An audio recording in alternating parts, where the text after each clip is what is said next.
नमस्कार। हनुमानगढ़ राजस्थान से मैं आनंद जैन आप सभी का श्रीदेवी क्लासेस की इस सीनियर सेकेंडरी भौतिकी फिजिक्स हिंदी वीडियो लर्निंग्स में स्वागत करता हूं। आज हम विद्युत चुंबकत्व अध्याय में एम्पियर सर्किटल लॉ को समझेंगे। Ampere circuital law Biot Savart नियम के भांति ही चुंबकीय क्षेत्र की उत्पत्ति को उसके स्रोत धारा से जोड़ता है, लेकिन इसकी अप्रोच कुछ अलग तरह की है। यहाँ हम एक बंद पाश पे परिधि के ऊपर चुंबकीय क्षेत्र फ्लक्स घनत्व का बंद रेखीय समाकलन जब करते हैं तो वो माध्यम की पारगम्यता और उस पृष्ठ में परिबद्ध पृष्ठ से पार होने वाले धाराओं के बीजीय योग के बराबर होता है। जब धारा का वितरण इस प्रकार का हो कि उसके चारों तरफ बनने वाला चुंबकीय क्षेत्र कोई सममिति रखता हो, सिमेट्री रखता हो, तो हमारी चुंबकीय क्षेत्र की गणनाएं एम्पियर सर्किटल लॉ से काफी आसान हो जाती है। और इसी अप्रोच को समझते हुए हम एक ठोस बेलनाकार सीधे धारावाही चालक का चुंबकीय क्षेत्र उसके अंदर और बाहर सभी स्थितियों पर ज्ञात करेंगे। तो शुरू करते हैं एम्पियर सर्किटल लॉ। एम्पियर का परिसंचरण लो, एम्पियर सर्किटल लो किसी भी धारा वितरण के लिए चुंबकीय क्षेत्र की गणना करने का एक वैकल्पिक तरीका है जो बायोट और सावर्ट के नियम से बिल्कुल अलग तरीके से चुंबकीय क्षेत्र के मान को प्राप्त करने का तरीका बताता है। और अगर धारा वितरण से बनने वाला चुंबकीय क्षेत्र कोई सममिति रखता है, सिमेट्री रखता है, तो ये चुंबकीय क्षेत्र की गणनाओं को बहुत ज्यादा सुविधाजनक और तेज भी बना देता है। एम्पियर परिसंचरण नियम के लिए हम धारा को चारों तरफ से बंद रेखीय घेरे में ले लेते हैं और इस रेखीय घेरे पे चुंबकीय क्षेत्र के फ्लक्स घनत्व का कनेक्शन घेरे में अंदर आए हुए पृष्ठ क्षेत्रफल को चीरकर निकलने वाली परिबद्ध धाराओं से बन जाता है। एम्पियर के परिसंचरण नियम के अनुसार, एम्पियर सर्किटल लॉ के अनुसार, इस बंद रेखीय लूप में चुंबकीय फ्लक्स घनत्व का बंद रेखीय समाकलन माध्यम की पारगम्यता और इस बंद परिपथ पाश में जो क्षेत्रफल अंदर आ गया है उस क्षेत्रफल को चीर कर निकलने वाली धाराओं के बीजगणितीय योग के बराबर होता है।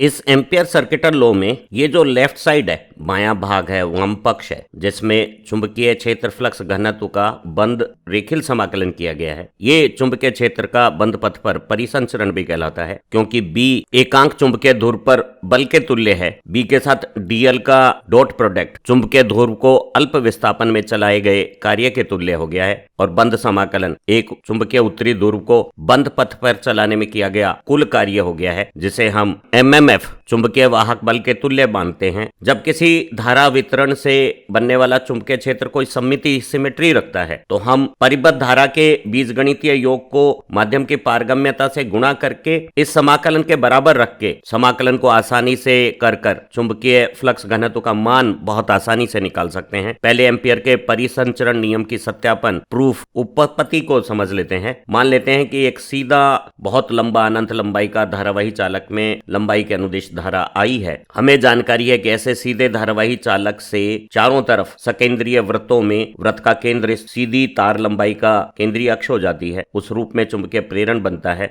अगर आर त्रिज्या के इस वृत्ताकार पथ पर चुंबकीय प्रेरण का मान चुंबकीय फ्लक्स घनत्व बी टेस्ला हो, तो हम समझ सकते हैं सीधे लंबे आई धारावाही चालक से आर अभिलंब दूरी पर चुंबकीय प्रेरण का मान म्यू0 I अपॉन 2πr टेस्ला है। और मैक्सवेल के सीधे हाथ के नियमानुसार अगर सीधे हाथ के अंगूठे को धारा के अनुरूप कर दिया जावे तो ये मुड़ी हुई अंगुलियां चालक के चारों ओर वृत्ताकार लूप में चुंबकीय प्रेरण बी की दिशा बताती है। और इसी लूप पर हम एक छोटी लंबाई का अंश लेके चुंबकीय प्रेरण का बंद रेखीय समाकलन जब निकालते हैं तो चुंबकीय प्रेरण और पथ की लंबाई एक ही दिशा में आने पर इन दोनों सदिश, चुंबकीय प्रेरण सदिश और लंबाई सदिश का अदिश गुणनफल है बी डीएल कॉस थीटा। उसमें थीटा का मान 0 होने पर cos 0 का मान 1 हो जाएगा। और सममिति के कारण पूरी परिधि पे सभी जगह पे चुंबकीय प्रेरण बी और हमारी लंबाई का अल्पांश एक ही दिशा में बने रहेंगे। और इस बेलनाकार सममित चुंबकीय क्षेत्र का मान म्यू0 I अपॉन 2πr पूरी वृत्ताकार परिधि पर एक समान होने के कारण म्यू0 I अपॉन 2πr को कांस्टेंट के बतौर बाहर लेने पर चुंबकीय प्रेरण का बंद रेखीय समाकलन केवल लंबाई का समाकलन हो गया है। लंबाई का समाकलन जब बंद पूरे पथ पर करेंगे तो उसे एक खुला समाकलन पूरी वृत्ताकार पथ की परिधि आर त्रिज्या के लिए 2πr 2πr के लिए किया जा सकता है। dl का समाकलन l हो जाएगा और लिमिट 0 और 2πr का अगर हम इस्तेमाल करेंगे तो ये 2πr जो लंबाई का मान आएगा वो इस हर में आई हुई 2πr को निरस्त कर देगा और हम पाएंगे कि चुंबकीय प्रेरण का बंद रेखीय समाकलन माध्यम की पारगम्यता और इस वृत्ताकार पथ में जो आई हुई अंतर्निहित परिबद्ध धारा आई है उसके गुणनफल के बराबर हो गया है और यही हमारा एम्पियर का परिसंचरण नियम है। अभी हमने जब चुंबकीय प्रेरण के बंद रेखीय समाकलन को माध्यम की पारगम्यता और पथ में परिबद्ध धारा के गुणनफल के बराबर जब सत्यापित किया था तो हमने लंबी धारावाही लंबाई को समाकलन किए जाने वाले पथ के साथ एक केंद्र बिंदु पर लिया था, लेकिन जरूरी नहीं है कि चालक धारा पथ के साथ कोई सममित स्थितियां रखें। हम एम्पियर के परिसंचरण नियम को चालक के चारों तरफ किसी अन्य अनियमित इरेगुलर शेप के बंद रेखीय पाथ के साथ भी सत्यापित कर सकते हैं। किसी सीधी आई धारा लंबाई से स्मॉल r दूरी पर चुंबकीय प्रेरण का मान μ0I/2πr है और यह चुंबकीय प्रेरण जोड़ने वाली त्रिज्या रेखा के स्पर्शजयी रूप से यहाँ चित्रानुसार B दिशा में है और हमने एक काले चित्र में दिखाए गए अनियमित से बंद पथ पर चुंबकीय प्रेरण का बंद रेखीय समाकलन करने के लिए एक अल्प लंबाई dl ली। चुंबकीय प्रेरण सदिश और लंबाई सदिश के इस अदिश गुणनफल का मान b dl cos थीटा हो गया, जहां थीटा बंद पथ पर अल्प विस्थापन का प्रेक्षण बिंदु पर चुंबकीय प्रेरण की दिशा के साथ बनने वाला कोण थीटा है, जिसे यहाँ चित्र में दिखाया गया है। चुंबकीय प्रेरण का मान μ0I/2πr लिखा जा सकता है और dl cos थीटा इस बंद पथ पर जो लंबाई का अल्प मान है उसका वो घटक हो गया है जो b की दिशा में या त्रिज्या रेखा के अभिलंब स्पर्शजयी वृत्ताकार पथ पर है और इसे हम चाप कहते हैं और चाप ds और त्रिज्या r का अनुपात इस dl लंबाई या ds अंश का तार की स्थिति पर बनने वाला एक अल्प कोण हो गया है। और हमारा ये जो समाकलन है इस समाकलन में μ0 माध्यम की पारगम्यता,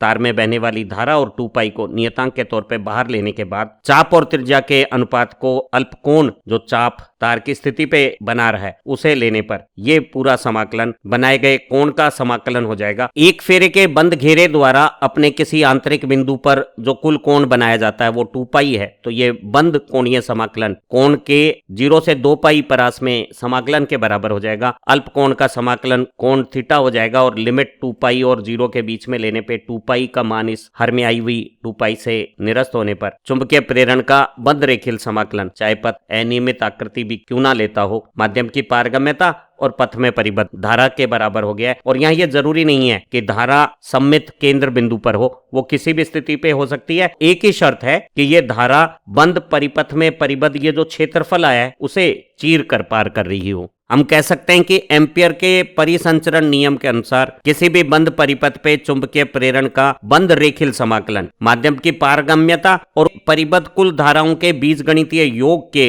बराबर है। और जब हम इस सूत्र में धाराओं का बीजगणितीय योग करते हैं तो धारा धनात्मक या ऋणात्मक दोनों रूप में हो सकती है। और एक बंद पथ के लिए धारा का धनात्मक या ऋणात्मक स्वरूप देखने के लिए हम सीधे हाथ का नियम का इस्तेमाल करते हैं और पथ पर जिस दिशा में हम बंद समाकलन के लिए गमन कर रहे हैं उस गमन की दिशा में सीधे हाथ की अंगुलियों को मोड़कर रखने पर अंगूठा अगर धारा के साथ अनुदिश हो जाए तो ऐसी धारा को धनात्मक लिया जाएगा। जैसे यहाँ इस एंटी क्लॉकवाइज वामाव्रत पथ पर गमन के लिए I और I1 धारा पॉजिटिव स्वरूप रखती है और I2 धारा ऋणात्मक प्रकृति की होगी। तो ऐसी स्थिति में चुंबकीय प्रेरण का बंद रेखीय समाकलन माध्यम की पारगम्यता और बंद परिपथ में परिबद्ध क्षेत्रफल को चीर कर गुजरने वाली सभी धाराओं का बीजीय योग निकालते समय I और I1 को धनात्मक चिन्ह के साथ लेंगे और I2 को ऋणात्मक चिन्ह के साथ लेंगे। एक जटिल प्रतियोगी परीक्षा के प्रश्न में चुंबकीय प्रेरण का बंद रेखीय समाकलन निकाले जाने वाले पथ को भी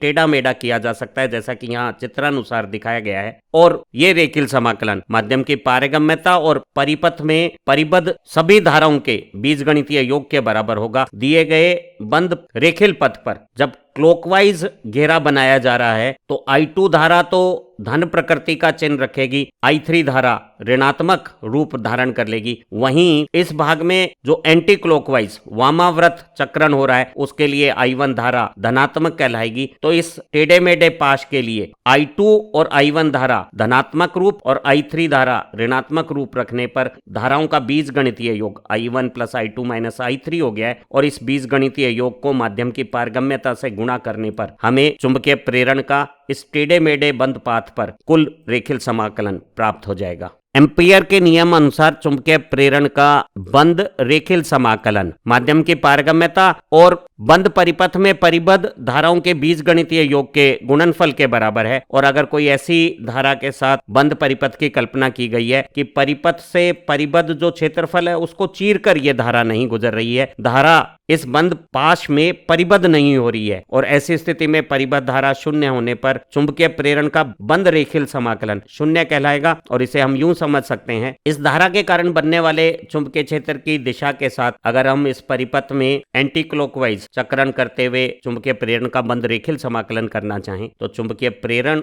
और अल्प लंबाइयां विपरीत दिशा होने पर यह डॉट प्रोडक्ट कुछ स्थितियों पे ऋणात्मक मान रखेगा, वहीं अन्य स्थितियों पे बी की दिशा में ही विस्थापन होने के कारण बी और डीएल का अदिश गुणनफल पॉजिटिव मान रखेगा। तो इस पूरे बंद पाश में बी का लंबाई के साथ समाकलन कुछ स्थितियों पर धनात्मक और कुछ स्थितियों पर ऋणात्मक मान रखने के कारण परिणामी मान शून्य रखेगा, जो पथ में परिबद्ध धारा के मान के तुल्य है। एम्पियर का परिसंचरण नियम एक बंद पथ में परिबद्ध धाराओं के योग से चुंबकीय प्रेरण जो पथ पर हम निकाल रहे हैं उसके रेखीय समाकलन को कनेक्ट करता है। और अगर धारा से बनने वाला चुंबकीय क्षेत्र कोई सममिति रखता है, ऐसी सममित स्थितियों में सिमेट्रिकल कंडीशंस में धारा वितरण से उत्पन्न चुंबकीय क्षेत्र की गणना एम्पियर के नियम से काफी आसान हो जाती है। और हम समझ सकते हैं कि धारा से बने चुंबकीय क्षेत्र के मान को ज्ञात करने में एम्पियर का परिसंचरण नियम उसी तरह की सहजता और सरलता देता है जैसा कि गॉस के नियम से हम विद्युत क्षेत्र की गणनाएं सममित स्थितियों में करते हैं। और कुछ ऐसे धारा वितरण जो सीधी तार लंबाई है या सीधी लंबाई में कोई ठोस बेलनाकार चालक है या फिर कोई सोलेनॉइड या परिनालिका के रूप में धारा का विन्यास है या कोई बंद परिनालिका टोरॉइड जैसी स्थितियां हैं, इन सभी स्थितियों में सममिति के कारण एम्पियर के परिसंचरण नियम से चुंबकीय क्षेत्र की गणनाएं बेहद आसान हो जाती हैं। एम्पियर के परिसंचरण नियम और गॉस के स्थिर वैद्युतिकी के नियम में अद्भुत समानता है और इसी तरह की समानताओं ने मैक्सवेल को महान विद्युत चुंबकीय तरंग सिद्धांत को प्रतिपादित करने की प्रेरणा दी। एम्पियर के परिसंचरण नियम में चुंबकीय क्षेत्र का सदिश निरूपण चुंबकीय प्रेरण एक रेखीय बंद पाश की परिधि पर देखा जाता है और इस सदिश का बंद रेखीय समाकलन रेखीय पाश में परिबद्ध अदिश धारा से कनेक्शन बनाता है। वहीं गॉस के नियम में सदिश विद्युत क्षेत्र की तीव्रता को एक बंद पृष्ठ जो किसी आयतन को घेरता है उस पृष्ठ के सतह पे समझा जाता है और एक बंद पृष्ठ पे विद्युत क्षेत्र की तीव्रता का बंद पृष्ठीय समाकलन बंद पृष्ठ में अंदर आए हुए आयतन में अंतर्निहित आवेश और माध्यम की विद्युतशीलता का अनुपात है। और यहाँ चुंबकीय क्षेत्र की गणना में स्रोत धारा है, विद्युत क्षेत्र की गणनाओं में स्रोत आवेश है और ये दोनों आवेश और धारा अदिश राशियां हैं। विद्युत क्षेत्र की गणना में धारा के साथ माध्यम की चुंबकीय गुण पारगम्यता है, वहीं विद्युत क्षेत्र की गणनाओं में आवेश के साथ माध्यम का विद्युत गुण विद्युतशीलता का प्रयोग किया गया है। और दोनों गॉस का नियम और एम्पियर का परिसंचरण नियम सममित स्थितियों में गणनाओं को बहुत सरल और सहज बना देते हैं। लेकिन यहाँ यह समझना जरूरी है कि एम्पियर का ये परिसंचरण नियम केवल उन धाराओं के लिए मान्य है जो समय के साथ स्थिर रहती हैं, नियत रहती हैं। यह समय के साथ परिवर्तनशील धाराओं के लिए लागू नहीं होता है। धारा वितरण से बने हुए सममित चुंबकीय क्षेत्र की गणना को एम्पियर के परिसंचरण नियम से बहुत आसानी से किया जा सकता है। हम इसे एक लंबे धारावाही चालक तार के चुंबकीय क्षेत्र की गणना के साथ समझते हैं। दिया हुआ है कि एक सीधे लंबे चालक में लंबाई के अनुदिश आई धारा चित्रानुसार प्रवाहित हो रही है। हमें इस चालक से चारों तरफ जो सकेंद्रीय वृत्तों में चुंबकीय प्रेरण बनता है उसका मान चालक से r दूरी पर ज्ञात करना है। चालक लंबाई अक्ष को केंद्र मानते हुए r त्रिज्या का एक वृत्त लिया और इस वृत्त पे अल्प लंबाई के साथ चुंबकीय प्रेरण के अदिश गुणनफल का पूरे बंद रेखीय पथ पे समाकलन को एम्पियर के परिसंचरण नियम के अनुसार माध्यम की पारगम्यता और इस पथ में परिबद्ध धारा जो केवल एक अकेली इस तार की धारा आई है उसके बराबर रख देना है। एक सीधी और लंबी धारा का अपनी मध्य स्थितियों पर उत्पन्न चुंबकीय क्षेत्र एक बेलनाकार सममितता रखता है, समरूपता रखता है, जिसका भावार्थ है कि चारों तरफ तार से एक समान दूरी पर चुंबकीय प्रेरण का मान एक समान रहता है और सभी स्थितियों पे चुंबकीय प्रेरण वृत्ताकार पथ पे स्पर्शजयी रूप रखता है। और जब हम इस वृत्ताकार पथ पे बंद रेखीय समाकलन करते हैं तो सभी जगह लंबाई और चुंबकीय क्षेत्र फ्लक्स घनत्व का ये जो दोनों सदिशों का अदिश गुणनफल है b d l cos theta, दोनों एक ही दिशा में होने के कारण बीच का कोण 0 होने के कारण cos 0 1 हो जाएगा।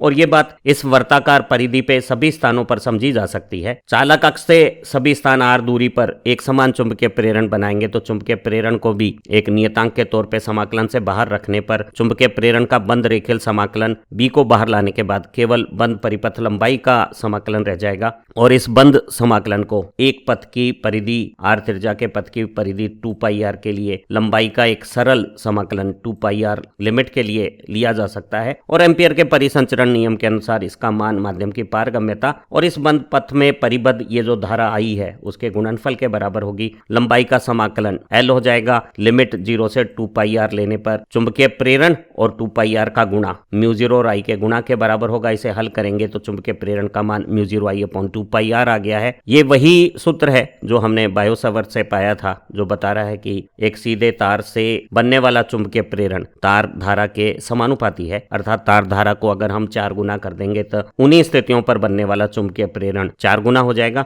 और ये चालक तार से जो त्रिज्य दूरी r है उसके साथ व्युत्क्रम संबंध रखता है, अर्थात अगर हम परीक्षण बिंदु की चालक तार से दूरी को 2 गुना कर देंगे तो चुंबकीय प्रेरण दूरी के व्युत्क्रम अनुपात में आधा रह जाएगा। और चुंबकीय प्रेरण और तार से दूरी r के बीच में ये जो व्युत्क्रम अनुपात का संबंध है इसे एक हाइपरबोलिक अतिपरवलय वक्र से प्रदर्शित किया जा सकता है। एक सीधे लंबे I धारावाही तार से r अभिलंब दूरी पर चुंबकीय प्रेरण का ये जो मान आया mu 0 I upon 2 pi r, इस मान को हमने जब एम्पियर सर्किटल लॉ से प्राप्त किया था वर्तुल सममित स्थितियों पे b एक समान होने से लंबाई का समाकलन 2 पाई r करके बहुत सहजता से ये मान आ गया था। और ये परिणाम वही है जो हम बायोट और सावर्ट के इस नियम से जो एक अल्प धारा लंबाई का अल्प चुंबकीय प्रेरण दूरी सदिश के साथ बताता है उसके साथ जब हमने किया था तो एक कुछ त्रिकोणमिति क्रियाओं के बाद एक जटिल लंबी गणितीय प्रक्रिया के बाद समाकलन से ये रिजल्ट आया था। तो अगर हम दोनों की तुलना करें तो सममित स्थितियों में बायोट सावर्ट की तुलना में एम्पियर के परिसंचरण नियम का इस्तेमाल हमारी गणनाओं को ज्यादा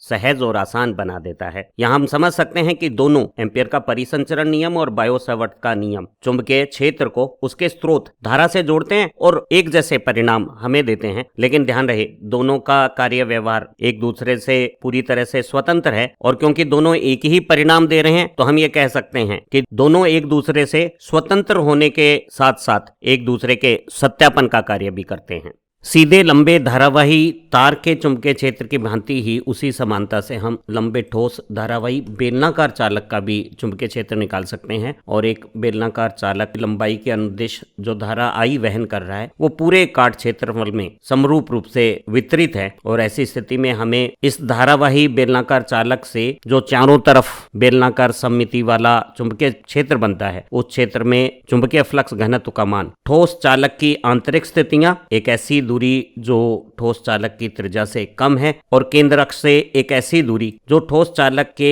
अनुप्रस्थ काट त्रिज्या कैपिटल R से अधिक है, इन दोनों अंदर की स्थिति पे भी और बाहर की स्थिति पे भी चुंबकीय क्षेत्र की गणना करनी है। पहले ठोस बेलनाकार चालक के बाहर की एक ऐसी स्थिति लेते हैं जो बेलनाकार चालक की केंद्रीय अक्ष से जो दूरी स्मॉल r रखता है वो बेलनाकार चालक के वृत्ताकार काट क्षेत्रफल की त्रिज्या कैपिटल R से अधिक है। और ऐसी स्थिति पे चुंबकीय प्रेरण का मान ज्ञात करने के लिए बेलन की केंद्रीय अक्ष को केंद्र मानते हुए एक बंद वर्ताकार पथ बनाया जाता है। और इस बंद वर्ताकार पथ पे धारा वितरण के सममित चुंबकीय क्षेत्र की सभी जगह मान एक समान रहेगा और सभी स्थानों पे चुंबकीय क्षेत्र की दिशा वृत्ताकार पथ के साथ स्पर्शज स्थितियों पे रहेगी। और एम्पियर के परिसंचरण नियम में चुंबकीय प्रेरण का पूरे बंद रेखीय पाश पे बंद रेखीय समाकलन करने के लिए हम इस बंद पथ पे एक अल्प लंबाई dl लेते हैं और b सदिश और दूरी सदिश जो इस बंद पाश पे अल्प लंबाई का dl है, इन दोनों के इस अदिश गुणनफल का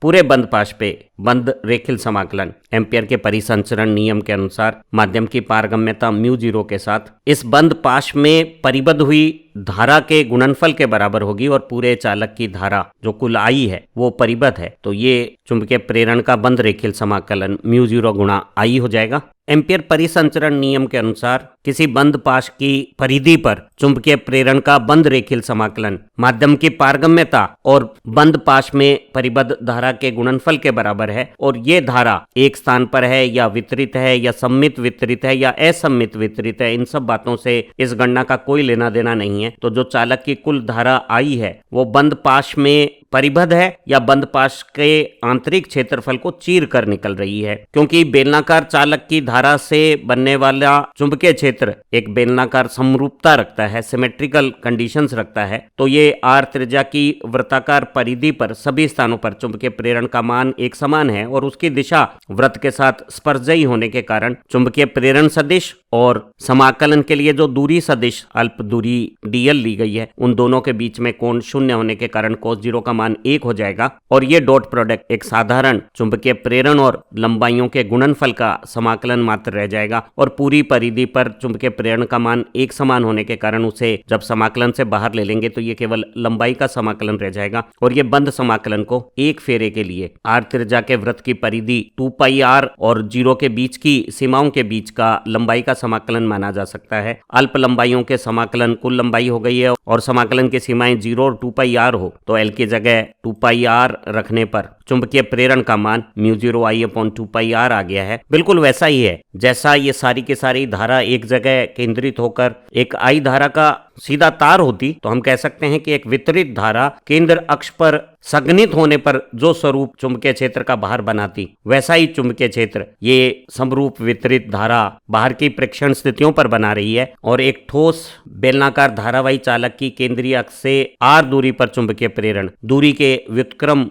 एक हाइपरबोलिक अतिपरवलय वेरिएशन रखेगा, जो केंद्र अक्ष से दुगनी दूरी होने पे आधा मान का हो जाएगा। अब ठोस I धारावाही बेलनाकार चालक की किसी आंतरिक स्थिति पे चुंबकीय प्रेरण को ज्ञात करने के लिए एक ऐसे वृत्ताकार बंद पाश की कल्पना की जाए जिसकी केंद्र अक्ष से दूरी स्मॉल r ठोस बेलनाकार चालक की त्रिज्या कैपिटल R से कम है, क्योंकि धारावाही बेलनाकार चालक की धारा पूरे काट क्षेत्रफल में समरूप घनत्व रखती है, तो उसका चुंबकीय क्षेत्र भी एक बेलनाकार सममिति रखेगा। और अगर इस बंद पाश में परिबद्ध धारा नीले इलिप्स के काट क्षेत्रफल में आई हुई धारा हो, जिसे हम अगर I डैश कहें, तो हम कह सकते हैं इस आंतरिक बिंदु पे केंद्र अक्ष से r त्रिज्या दूरी पर चुंबकीय प्रेरण B डैश का बंद रेखीय समाकलन इस पथ में परिबद्ध कुल धारा और माध्यम की चुंबकीय पारगम्यता का गुणनफल होगा। और इस परिबद्ध धारा को अगर हम I डैश लें तो इस I डैश की गणना की जा सकती है पूरे बेलनाकार ठोस चालक के काट क्षेत्रफल में कुल धारा I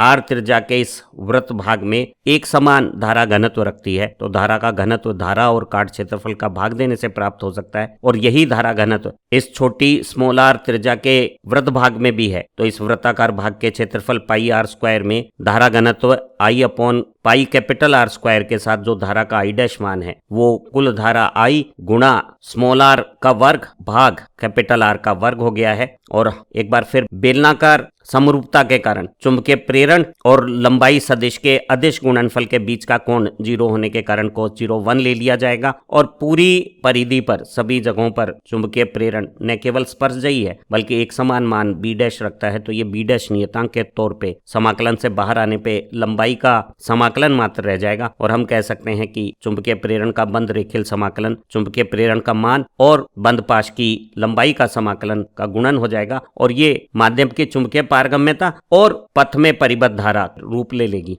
बेलनाकार समरूपता रखते हुए चुंबकीय प्रेरण में चुंबकीय प्रेरण का बंद रेखीय समाकलन चुंबकीय प्रेरण और बंद पाश की लंबाई के समाकलन के गुणनफल के बराबर हो गया है। और वो पथ में परिबद्ध धारा अगर कुल धारा पूरे काट क्षेत्रफल πr² में एक समान घनत्व के साथ वितरित थी, तो केवल आंतरिक बंद पाश घेरे में परिबद्ध धारा I/r² हो गई है, और इस धारा का माध्यम की चुंबकीय पारगम्यता के साथ गुणनफल चुंबकीय प्रेरण का बंद रेखीय समाकलन के बराबर हो गया। और ये लंबाई का कुल समाकलन इस बंद पाश की कुल लंबाई 2πr है, और अगर हम हल करें तो यहाँ r दोनों तरफ अंश में एक कट जाएगा, और 2π दूसरी तरफ हर में जाने पर चुंबकीय प्रेरण का मान μ0I r/2πr² हो जाएगा, जो स्पष्ट बता रहा है कि नियत I धारा और नियत बेलनाकार चालक की त्रिज्या कैपिटल आर के लिए चुंबकीय प्रेरण का मान केंद्र अक्ष से जो दूरी है उसके साथ रेखीय समानता रखता है और केंद्र अक्ष से दूरी बढ़ने पर लगातार चुंबकीय प्रेरण का मान एक समान रूप से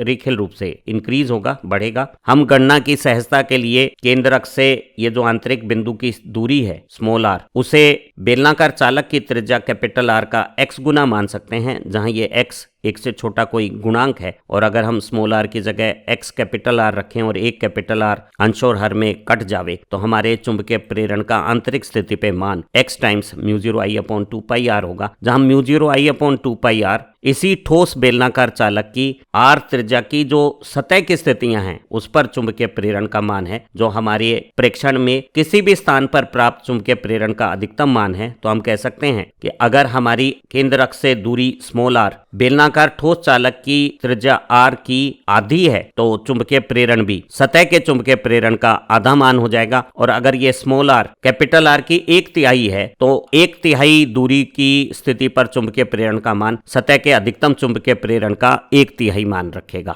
एक ठोस आई धारावाही बेलनाकार चालक अपनी अंदर की स्थितियां और बाहर की स्थितियों सभी जगहों पर चुंबकीय क्षेत्र की उत्पत्ति करता है और इसका चुंबकीय क्षेत्र चालक की केंद्र अक्ष के साथ बेलनाकार सममिति समरूपता रखता है। वो इस केंद्रीय अक्ष के परिवृत्ताकार पाश बनाता हुआ स्पर्शजयी रूप रखता है और इसका मान केंद्र अक्ष से दूरी के साथ अंदर की स्थितियों पे दूरी के समानुपाती और बाहर की स्थितियों पे दूरी के व्युत्क्रमानुपाती यहाँ इस चित्र में दिखाया गया है। तो आंतरिक स्थितियों पे चुंबकीय प्रेरण दूरी के साथ एक रेखीय संबंध रखता है और बाहर की स्थितियों के लिए दूरी को अगर केंद्र अक्ष से नापा जावे तो चुंबकीय प्रेरण का मान एक व्युत्क्रम अतिपरवलय हाइपरबोलिक वक्र रूप रखता है। केंद्रीय अक्ष की स्थिति पर देखें, जहां आर का मान 0 लिया जाएगा तो चुंबकीय प्रेरण का मान भी 0 है। और जैसे जैसे हम केंद्र अक्ष से बेलनाकार चालक की सतह की तरफ बढ़ते हैं चुंबकीय प्रेरण एक समान रूप से तेजी से बढ़ता है और वो सतह पे अपना अधिकतम मान μ0I/2πr प्राप्त कर लेता है। और अगर उससे आगे हम बाहर की स्थितियों पे जाएं तो चुंबकीय प्रेरण जो अंदर सभी जगह लगातार बढ़ा था और इस बढ़ने का कारण हम समझ सकते हैं कि दूरी रेखीय रूप से बढ़ती है लेकिन परिबद्ध धारा त्रिज्या के वर्ग अनुपात में बढ़ती है तो चुंबकीय प्रभाव दूरी के साथ बढ़ता है और वो सतह पे अधिकतम होने के बाद फिर घटना शुरू कर देता है। और हम समझ सकते हैं अगर आंतरिक स्थिति में कोई ऐसा स्थान है जो बेलनाकार चालक की त्रिज्या की आधी दूरी पर है और बाहर की स्थिति पे एक ऐसा स्थान है जो बेलनाकार चालक की त्रिज्या की दुगनी दूरी पर है, तो इन दोनों स्थितियों पे ही चुंबकीय प्रेरण का मान सतह के अधिकतम मान μ0I/2πr का आधा प्राप्त होगा, क्योंकि अंदर ये दूरी के समानुपाती है और बाहर ये दूरी के व्युत्क्रमानुपाती है। और ध्यान रहे बाहर के चुंबकीय क्षेत्र की गणना करते समय μ0I/2π स्मॉल आर जब हम सूत्र इस्तेमाल करेंगे तो ये स्मॉल आर दूरी केंद्रीय अक्ष से नापी गई दूरी होगी, ना कि सतह से प्राप्त दूरी। उम्मीद है जानकारियों से परिपूर्ण इस बेहतरीन हिंदी वीडियो की मदद से आप एम्पियर के परिसंचरण नियम एम्पियर सर्किटल लॉ को अच्छी तरह से समझ गए होंगे और आप स्रोत धारा का चुंबकीय प्रेरण के साथ संबंध समरूप चुंबकीय क्षेत्रों की स्थिति में बहुत सहजता से गणना कर सकते हैं। आपने एक ठोस बेलनाकार धारावाही चालक का अंदर और बाहर की स्थितियों पे चुंबकीय प्रेरण को भी समझा है। हमारी दूसरी लर्निंग वीडियो भी इतनी ही परीक्षा उपयोगी है, जो न केवल आपकी विषय समझ को बेहतर बनाएगी, आपकी परीक्षा सफलता को भी सुनिश्चित करेगी। आप इन्हें अपने अध्ययन में भी इस्तेमाल करें और अपने दोस्तों के साथ भी साझा करें। अगर आपको हमारी ऑनलाइन क्लासेज और परीक्षा उपयोगी नोट्स की आवश्यकता महसूस होती है तो आप हमारे चैनल की मेंबरशिप जो नीचे ज्वाइन बटन दबाने से आएगी उसे स्वीकारें, ताकि हम आपकी परीक्षा सफलता में ज्यादा बेहतर दोस्ती निभा सकें। आप अच्छा पढ़ें, तरक्की करें। Have nice time. Thank you very much.